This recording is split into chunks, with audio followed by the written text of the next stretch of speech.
আলহামদুলিল্লাহ চটপটিটা হয়ে গেছে। চটপটিটা আমার শাশুড়ির জন্য বানাইছি।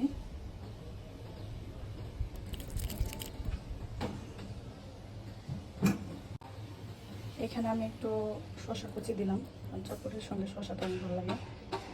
দিলাম হচ্ছে এখানে একটু পেঁয়াজ, তারপরে এটা হচ্ছে বোম্বাই মরিচ, আর এটা হচ্ছে নর্মাল যে মরিচটা ওইটা, একটু ধনেপাতা, আর হচ্ছে এখানে হচ্ছে ডিম।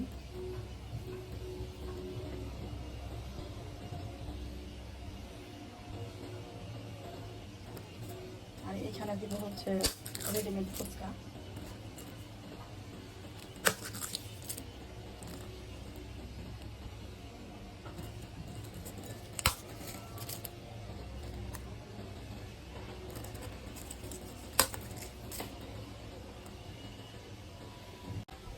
হ্যাঁ আলহামদুলিল্লাহ চটপটিটা একেবারে রেডি হয়ে গেছে খাওয়ার জন্য। এখানে এখন যে তেঁতুলের টকটা বানাইছি ওটা দিয়ে দিব।